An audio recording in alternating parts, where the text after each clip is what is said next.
उदासी जी गुनगुनाने लगो। बिल्कुल अवसर मत दो, जैसे दुश्मन नीचे गिर पड़ा है, आप ऊपर चढ़े हो, अब उसको ऊपर आने का अवसर मत दो। ऊपर आने का अवसर दिया तो अब आपको ऊपर आने का अवसर दुश्मन नहीं दे पाएगा। ध्यान रखना, एक बार अगर अब मन चढ़ गया आपके ऊपर और मनमानी आचरण करा लिया तो आपको भजन लायक नहीं रखेगा, क्योंकि वो समझ चुका है कि तुम ऐसी जगह पहुंच चुके हो कि अगर अब हम इसको हरा ना पाए तो मुझे जिंदगी भर इसका गुलाम बनना पड़ेगा। मन ने देख लिया है कि अब हम मारे जाएंगे, अब मुझे मरना पड़ेगा, तो वो आखिरी कोशिश करके आपका नाश करेगा। बस आप सावधान हो जाओ। इस समय आपके घुटने उसके गर्दन के ऊपर है, ऐसा समझो, क्योंकि सदगुरु आश्रय, संत आश्रय, सत्संग, नाम धाम आश्रय, अब वो विचलित हो रहा है, भड़बड़ा रहा है। कोई तो मिले ऐसा, थोड़ा तो हमें जीवन दान दे, क्या विषय भोग, थोड़ा तो मुझे विषय सेवन करने को मिले। चूक कर दी तो फिर गिरा देगा। परमहंस श्री ओंकारानंद सरस्वती जी ले जब बिल्कुल नई अवस्था में सामने उनके गए तो उनका, अच्छा बच्चा, बड़े भाग्यशाली हो, वैराग्य मार्ग में आए हो, पर ध्यान रखना, एक सांप को जब बंदर पकड़ता है तो बोले ऐसे ऐसे जड़ में रगड़ता है, फिर देखता, सू तो नहीं बोला, फिर रगड़ता है, और वो मरने पर भी रगड़ता ही रहता है कि कहीं इसमें जान न। बोले बस ऐसे ही साधु को, साधक को, उपासक को अपने मन को रगड़ना है। राधा वल्लभ श्री हरिवंश, राधा वल्लभ श्री हरिवंश, राधा वल्लभ श्री हरिवंश। अगर सू बोलने का मतलब अगर थोड़ा भी विषय स्फुरण रह गया तो अभी रगड़ते रहो, राधा वल्लभ श्री हरिवंश। फिर सच्ची कहते भजन करना नहीं पड़ता। जैसे भजन थोड़ी करना पड़ता है ही नहीं भजन, किसी और कुछ क्या करें, कुछ है ही नहीं यंत्रों में, वो स्फुरते केवल वही। अब उसको भजन थोड़ी करना है, रह ही नहीं गया, कुछ करना ही नहीं रह गया है। हंस रहे, खेल रहे, बात कर रहे, खा रहे, पी रहे, चल रहे, ठाड़े बैठे परे उताना, कबीर काहे हम राय ठिकाना, हर समय। पर वो स्थिति प्राप्त करने के लिए निरंतर अभ्यास की आवश्यकता है। श्री भगवान कह रहे हैं कि परमम पुरुषम दिव्यम याति पार्थानुचिंतयेत, जो मेरा सदैव चिंतन करता रहता है, दिव्य परम पुरुष का साक्षात्कार उसको अपने चित्त में ही हो जाता है। चित्त स्थान भगवान वासुदेव का है। शरीर छोड़ने के बाद नहीं, शरीर रहते ही ऐसी आनंद की वृत्ति उदय होती है। अब उनके लिए शब्द ही नहीं तो क्या वर्णन करें, ऐसी आनंद की उसी आनंद में वो आनंद समुद्र प्रभु प्रकाशित होने लगते हैं। और उस आनंद में जहां आपका थोड़ा प्रवेश होता है, आप उलझ करके विषय की तरफ चले जाते हैं। ध्यान देना हमारी इस बात को, यह अनुभोगम में बात कहते हैं। जब आपको भजन का थोड़ा आनंद मिलेगा तो आप थोड़ा निश्चिंत जैसे होते हैं, उसी समय मन आपको विषयों में फंसा देगा। जब आपको भजन का अभ्यास बढ़ने लगे, आनंद मिलने लगे, तो आपको उदासीनता बढ़ानी है, हंसना नहीं है, लोगों से मिलना नहीं, खेलना नहीं है, क्योंकि इस समय चढ़ाई का है। आनंद स्फुरित होने लगा, बचाओ, बिल्कुल आसपास से सुरक्षित हो जाओ। वो आनंद ही आपको ऊपर ऐसी स्थिति में ला देगा जहां ये विषय नहीं ले जाएंगे। भगवान कह रहे परमम पुरुषम दिव्यम याति पार्थानुचिंतयन्, जो निरंतर अभ्यास चिंतन का करता है उससे चित्त में ही भगवत साक्षात्कार हो जाता है। अगर आप सावधान नहीं रहेंगे, चिंतन सही नहीं रहेगा आपका, तो किसी भी अवस्था में यह विषय चिंतन छूटने वाला नहीं। अभी हमारे पास अवसर है, अभी हमारे पास समय है, चूको मत। ये बहुत सूक्ष्म लड़ाई है, ये कोई बाहर के लाठी डंडा गोली वाली लड़ाई नहीं है, ये अंतर की लड़ाई है। इसमें बड़े बड़े हार जाते हैं। अगर कोई जीत पाता है तो एकमात्र भगवान को समर्पित चित्त वाला जीतता है। हमें लगता है आपको बढ़िया समर्पण का अवसर है। अब आप ये जो मना किया जाता है, उन विषयों का भोग करते हैं, विषयों का सेवन करते हैं, तो फिर ऐसा लगता है अब हम नहीं कर पाएंगे, हमारे पास कोई चांस नहीं रह गया कि अब आपको संभाल सके। इसलिए आप सहयोग कीजिए। ये बाहरी आनंद 4 दिन का है, मान जाओ, बाहरी आनंद। ये श्री जी के मार्ग के लिए हम कह रहे हैं किसी जन्म में भगवत प्राप्ति करनी। अगर आप नहीं कर मानोगे, मनमानी आचरण करोगे तो भ्रष्ट हो जाओगे। ये संसार का स्वरूप है, किसी न किसी बहाने से वो आपको सतमार्ग से हटाएगा। ना किसी को घर आने दो, ना किसी के घर जाओ, ना किसी को रंग लगाओ, ना किसी से रंग लगवाओ। अपनी प्रिया प्रीतम के साथ होली खेलो। यहां जो सत्संग हो रहा है ठीक है, सुना है, एकांतिक किया, कुटिया में जाओ चुपचाप, अपने श्री जी को रंग लगाओ, श्री जी के सामने पद गाओ, श्री जी के सामने नाचो, उन्हीं तो भावना में उनके साथ खेलो, किसी और की जरूरत नहीं। कोई अब दूसरा हमें छुए, दूसरा कोई हमारा अपना बने, अब हमें जरूरत नहीं है। देखो हमारी भाषा समझ में आ रही हो तो समझ लेना, नहीं बाद में पछताओगे। किसी को भी अपने साधन कक्ष में प्रवेश मत दो, किसी को अपनी कुटिया में मत आने। अब आप यहां गृहस्थ नहीं हो, यहां भी रह रहे हो, भले गृहस्थ वेश में रह रहे हो, आप वनवासी हो, आप श्री जी के उपासी हो, कोई व्यवहार की जरूरत नहीं। जब ऐसे रहोगे तो श्री जी आएंगे आपसे खेलने। निष्ठा, हृदय में निष्ठा। अब व्यवहार की गुंजाइश नहीं रह गई, हमारे पास समय नहीं व्यवहार का। हमारी बातें मान लो, पर आप लोग मानते नहीं हो, इसलिए कोई रंग नहीं चढ़ पा रहा। अरे वो बेचैन है आपके साथ खेलने के लिए। उनकी तरफ जब देखो ना तो बेचैन है, पर उनकी तरफ कोई देखना ही नहीं चाहता। वो तो यहीं से फुर्सत नहीं मिलती भोगों से खेलने के लिए, संसार के राग में खेलने के लिए। अरे वो तो लालायित है, वो तो खुशी हो रहे कि ये हमारा शरणागत हो गया, अभी हमारी सहचरी बनेगा, हमारी सेवा में आएगा। शरणागत होकर के पीठ कर लिया श्री जी की तरफ, मुख कर लिया संसार की तरफ, तो दोनों लाड़िले उदास बैठ जाते हैं। आप क्या करें, ये तो उधर मुख करके जा रहा है, चलो फिर कभी लौटेगा, वो फिर इंतजार कर रहे हैं। विमुख भये निमिषो ना अकृपा जब चिते हो। अभ्यास करो नाम जब। कोई होली दिवाली त्योहारी नहीं, हमारा सारा त्योहार लाडली लाल से है, इन्हीं के साथ खेलो। देखो तुम्हें बताएं, जो बच्चा बाहर खेलने नहीं जाता तो माता पिता उसके साथ खेलने लगते। कैसे? घुटने के बल चल रहा है तो वो पिता भी घुटने के बल चलेगा उसके साथ साथ। वो तोतली बोलेगा तो वो भी तोतली बोलेगा। देखा है कभी ऐसा? ऐसा कर। तो ये हमारे स्वामी भी जब देखेंगे कह रहे ये तो किसी से राजी नहीं है, केवल हमसे खेलना चाहता है, इनके लाने का एक ही उपाय है, ध्यान रखना, अनन्य व्रत नहीं चाहिए हमें। और जैसे कल आप सुन रहे थे, पपीहा बन के रहू रे, बस यही चातक व्रत नहीं, हमें नहीं चाहिए। अगर हमारे रंग पड़ेगा तो लाडली लाल का पड़ेगा। हम खेलेंगे तो लाडली लाल के साथ खेलेंगे, नहीं तो अब आजीवन नहीं खेलेंगे, आजीवन नहीं खेलेंगे। अगर हम पाएंगे तो इनकी जूठन पाएंगे, नहीं तो प्राण त्याग देंगे। जिएंगे तो वृंदावन में जिएंगे, नहीं जीवन। ये व्रत चाहिए। काहे को व्यर्थ समय नष्ट कर? धारण करो अनन्य निष्ठा का व्रत। इनको अपनी तरफ आकर्षित करने के लिए अनन्यता ही व्रत है। रसना कटो जो अन रटो, निरखियन पुटो, नयन श्रवण पुटो जो अन सुनो श्री राधा जसमें। कोई भी सत्संगी कोई व्यसन न करे, अन्य किसी से संपर्क न करे, खूब पद गाओ, खूब नाचो, अपना दरवाजा कुटिया का बंद करके खूब रो, नाचो, खेलो, कूदो। उन्हीं से वो खेलने लगेंगे। उनको चैन नहीं है आपके सिवा। आप चैन से रह रहे हो। हमारे प्रिया प्रीतम आपका इंतजार कर रहे हैं, तभी आप पर हेतु की कृपा की। ये बात अंदर की समझो। प्रिया प्रीतम अंदर से आपको बहुत प्यार करते हैं, पर हम देखते हैं कि आप प्रिया प्रीतम से प्यार नहीं करते। आप संसार की तरफ बढ़ते जा रहे हो, हाथ फैला खड़े, मेरी तरफ आ जा। ये हमारे भगवान नहीं है, ये हमारे लाडली लाल है। हम इनको भगवान नहीं, ये तो प्रेम के खिलौना दो खेलत है, प्रेम खेल। हमारे रसिकों ने इनको भगवान नहीं माना। अगर कोई संकट आया तो अपने आंचल में छुपा के इनको लेके भागे। ये नहीं सोचा कि अखिल लोक ब्रह्मांडों का ईश्वर, इसको छुपा के भागने की क्या जरूरत है। चाहे बिहारी जी को, चाहे राधा वल्लभ लाल को, जब कभी कोई ऐसा भय आया है तो ऐसा नहीं सोचा कि भगवान रक्षा करेंगे। नहीं, इनकी रक्षा हमें करनी है। इनको छुपा करके, कभी काम वन में राधा वल्लभ लाल को, कभी बिहार वन में से बिहारी जी महाराज, छुपा छुपा के अपने अपने ठाकुरों। हमारे लाडले हैं, प्यारे हैं, इन्हीं के साथ खेलना है, इन्हीं में रहना है। अब इन्हीं के पास रहना है, इन्हीं में रहना है। दो बात ध्यान रखो, इन्हीं के पास रहना है, इन्हीं में रहना है, बस। अब यही हम नहीं कर पाते, वही जो शुरुआत सत्संग में की थी, सबकी ममता ताक बटोरी, मम पद मन। ये भारी बात है, भारी बात है। जितनी जल्दी आप उदास हो जाओ संसार से, उतनी जल्दी मुस्कुराहट आ जाएगी प्रिया प्रीतम के मुख में आपके लिए। आप जब मुस्कुरा रहे उधर, तो वो उदास बैठे कि हमारी तरफ क्यों नहीं देख रहा। अब हमें अपने प्यारे को उदास नहीं करना, प्यारे को मुस्कुराहट से युक्त करना है। क्या हम उदास हो जाए? ताते मौन रहे वो उचित है, जगते भयो फिरे बैरागी, वृंदावन रस में अनुरागी। खूब चिंतन परायण रहो, कोई भी विषय का सेवन ऐसा ना करो जो आपकी बुद्धि भ्रष्ट कर। कोई आपने ऐसा गंदा व्यसन, गंदी बात, गंदी चेष्टा, आप परसों नरसों, फिर आगे क्या?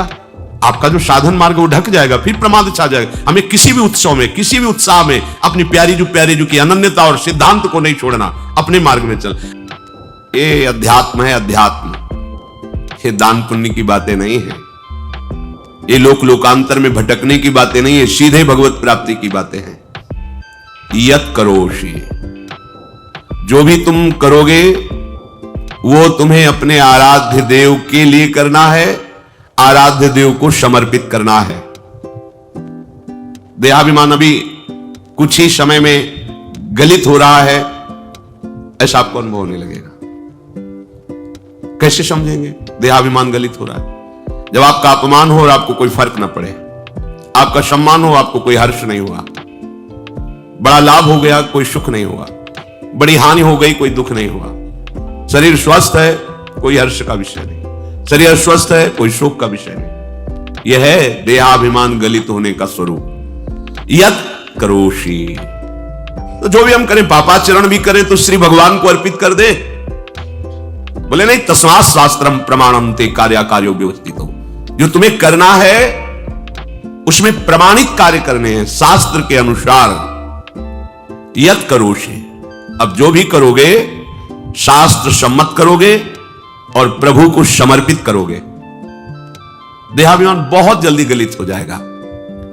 यदश्नासि अशन भोजन, जो भी पाओगे पहले प्रभु को भोग लगाओगे, देहाभिमान गलित हो जाएगा। मान लो मेरी बात, ये सब 4 दिन के उत्सव, 4 दिन की चांदनी है। शोक समाज पूरा तैयार हो रहा है हमारे ऊपर आक्रमण करने के लिए। तुम्हें क्या पता, शोक का अंधेरा छाने के पहले ही व्यवस्थित जहां पहुंचना है वहां पहुंच जाओ, फिर अंधेरा छा जाएगा, कोई फर्क नहीं पड़ेगा। अभी आप यात्रा ही नहीं प्रारंभ किए हैं और अंधेरा आ गया तो मार्ग ढक जाएगा और जीवन व्यर्थ चला जाएगा। कुछ भी मत खाओ। कैसी धूर्तता हमारी बुद्धि में बैठी है। रसेंद्री की तृप्ति के लिए हम गुरुजनों की आज्ञा को रौंद करके चंद विषयों का सेवन करते। धिक्कार है जीवन को। यदि आज्ञा उल्लंघन करके अमृत भी पीने को मिले तो विष हो जाएगा, ध्यान रखना। इंद्रियों की चाटुकारिता करते हद हो गई। अरे संसारी पुरुष में ऐसा देखे तो चलो, लेकिन जो भगवत मार्ग के पथिक, धिक्कार तुम्हारे जीवन को। प्रियाजू को बिना भोग लगाए अर्पित किए तुम पाने के लिए उत्साहित कैसे हो रहे हो।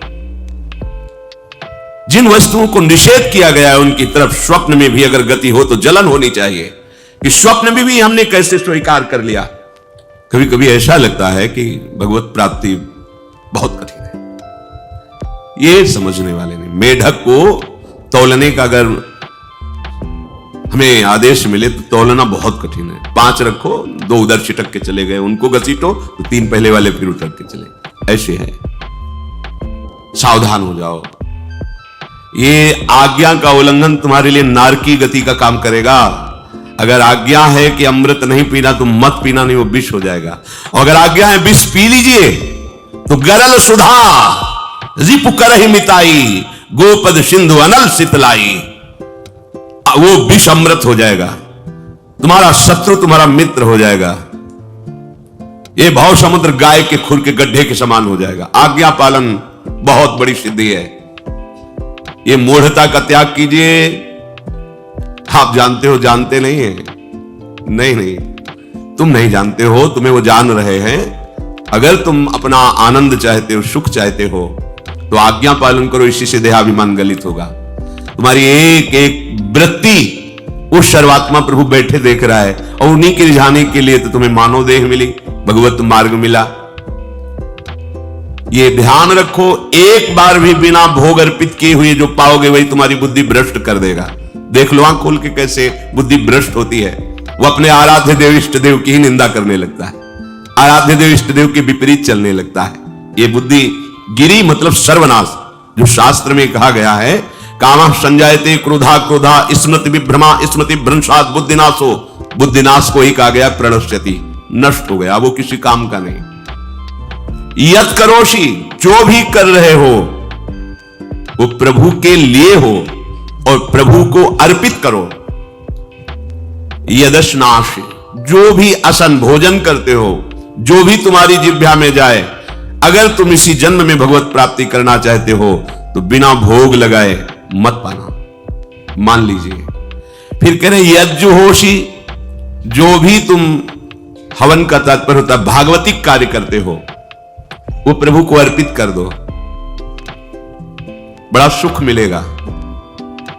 जो तुम ददाशी, किसी को भी कुछ भी देते हो प्रभु को दे दीजिए।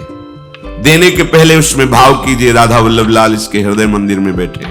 अब भोजन जल वस्त्र जो भी आपको उसको दिया तो उस व्यक्ति को नहीं दिया, सीधे ठाकुर जी को दिया, राधा वल्लभ लाल को दिया।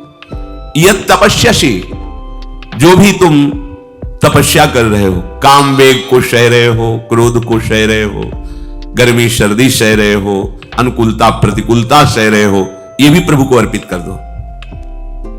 भगवान आदेश कह रहे हैं तत्कुरुष्व मदर्पणम। ये सब मेरे को अर्पित करने का मतलब मेरी पूर्ति नहीं हो जाएगी, तेरी पूर्ति हो जाएगी। भला ये सब नदियां समुद्र में गिरना बंद कर दे तो समुद्र घट जाएगा क्या? यद्यप समुद्र प्राकृतिक है, चिदानंद नहीं। भगवान तो चिदानंद समुद्र है। कोई भी नदी चाहे बाढ़ युक्त जाके गिरे या गिरना बंद कर, समुद्र में कोई फर्क नहीं पड़ता। इसीलिए सेवक जी ने कहा है, मांगो मन मनुष्य दासी अपनी कर, पूर्ण काम सदा हृदय। हे पूर्ण काम प्रभु, यद्यपि आपको मेरी जरूरत नहीं है, पर मैं अपने लिए मांग रहा हूं कि अपनी दासी बना लीजिए। मद भक्तो मईश्वरे सर्वज्ञे परम गुरु वासुदेवे समर्पित सर्वात्म भावः यत् पश्यति शृणोति स्पृशति वा सर्वमेव भगवान वासुदेवः इत्येवं गृहाविष्ट बुद्धिर मद भक्तः शन एतत् यथोक्तम सम्यक दर्शनम विज्ञाय मद भावाय मम भावो मद भावः परमात्म भावस्तस्मै परमात्म भावो योपपद्यते युज्यते घटते मोक्षम गच्छति। वेद कहता है, भगवान की वाणी, मद भक्तो, जो मेरा भक्त हो गया है। अभी हम देह भक्त हैं, भोगों के भक्त हैं, विषयों के भक्त हैं, काम क्रोध लोभ मोह जब जो चाहता है हमें परास्त कर देता है। लेकिन जो मद भक्त हो गया उसको नहीं, बाहरी वेश परिवर्तन से मद भक्तो नहीं होता। कभी कभी हंसी आती है कि अमृत कुंड को छोड़ करके मल कुंड का स्वाद लेने के लिए कितना लालायित है जीव, कैसी मंद बुद्धि। मतलब एकदम लगता है कि वाह प्रभु आपकी है विचित्र माया है। ये इधर कूदे तो अमृत कुंड है, इधर कूद रहा है मल कुंड है। वो जानबूझ करके अमृत को त्याग करके मल कुंड में जा रहा है, जहां हमारी प्यारी जी और प्यारे जी की ऐसी सुख वृत्ति है। वेणु कानन कुणित श्रवण सुंदर सुनत मुक्ति सम सकल सुख पाए पग पेलिरी। मोक्ष सुख को भी लात मार करके जिस सुख में बढ़ा है, कैसा तुम्हारा आश्रय है। हमारे युगल सरकार का ऐसा सुख है कि मोक्ष सुख थूक देने योग्य हो जाता है, और आप युगल सरकार को एक तुच्छ विषय के लिए छोड़ देते। कैसे भक्त हो तुम, कैसे हो तुम? खुद प्रश्न करके देखो। कभी तुम्हें अपने ऊपर धिक्कार नहीं आता? अपने को बहुत चतुर समझते हो, अपने को बहुत प्रवीण समझते हो कि कोई नहीं जानता हम क्या खाते हैं, कोई नहीं जानता हम कहां जाते हैं, कोई नहीं जानता हम कैसे खिलाड़ी हैं कि खेल रहे हैं। अरे पागल, तू कैसा खेल रहा है। ये जगन नाटक वैभवा, वो बैठे हुए डायरेक्टर सब कुछ देख रहा है और तुम्हारी कहानी लिख रहा है। बहुत होश में हो जाओ, हर समय तुम दृष्टि में हो, ऐसा मत समझो। मद भक्तो मईश्वरे सर्वज्ञ, समझ मैं सर्वज्ञ हूं, मैं सब कुछ देख रहा हूं। परम गुरु, मैं गुरुओं का भी गुरु परम गुरु हूं। भगवान बोल रहे वो है, वही परम गुरु है, क्योंकि गुरु शब्द ही उन्हीं के आगे है, दूसरा कोई नहीं, कोई है ही नहीं दूसरा ना कोई, वही परम गुरु है, क्योंकि उनके सिवा कोई है नहीं, वही है परम गुरु। बड़े करुणा में है। अगर यह सोचा जाए कि भगवान की वाणी और गुरु की वाणी अलग है, तो भ्रम है आपको। भगवान की वाणी गूंज रही है, पकड़ो। आपको लगेगा बातें कर रहे हो, कहां गूंज रही है? अभी ट्रांजिस्टर लाइए, लखनऊ लगाइए, अभी बोलने लगेगा। तो वाणी गूंज रही ना लखनऊ की। कानपुर लगाइए, कानपुर बोलेगा, क्योंकि उसमें पावर है उस वाणी को घसीटने का। एक यंत्र जैसा तुम्हारे अंदर तो पावर नहीं है, तुम अपने को बहुत पावरफुल समझते हो। एक इतना बड़ा ट्रांजिस्टर लाइए, उसे आप अभी लगाइए बंबई, अगर स्टेशन आ रहा पकड़ में तो बोलने लगेगा कि बंबई की आकाशवाणी से बोल रहा हूं। आकाशवाणी पकड़ रहा है वो। तुम्हारे अंदर कितनी सामर्थ्य है। तुम गुरुवाणी सामने से नहीं पकड़ पा रहे हो, आकाशवाणी क्या पकड़ोगे? बहुत ज्ञानी, बहुत विज्ञानी, वो एक यंत्र पकड़ रहा है लोक के स्टेशनों को। अगर तुम मंत्र पकड़ लो तो तुम भगवान की वाणी ऐसे सुनोगे, ऐसे देखोगे, कहीं दूर थोड़ी है, सामने नृत्य करते रहते हैं।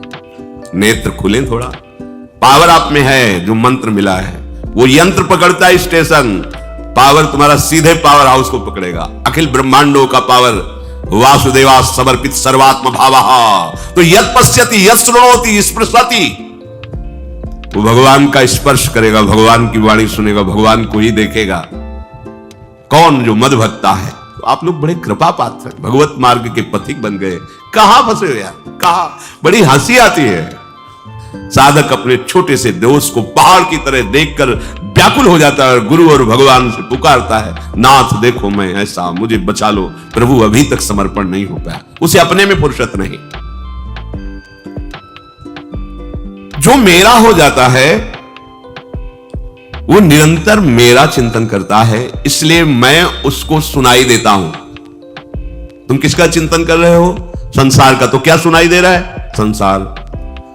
तुम किसको देखना चाहते हो? संसार को। तो क्या दिखाई दे रहा है? स्त्री पुरुष दोष गुण। भगवान कह रहे मद भक्तो, जो मेरा भक्त है वो यत पश्यति श्रृणोति स्पृशति, प्रभु स्पर्श में आते, केवल देखने में ही नहीं आते। क्या भगवान को ध्यान में देख लिया चलो,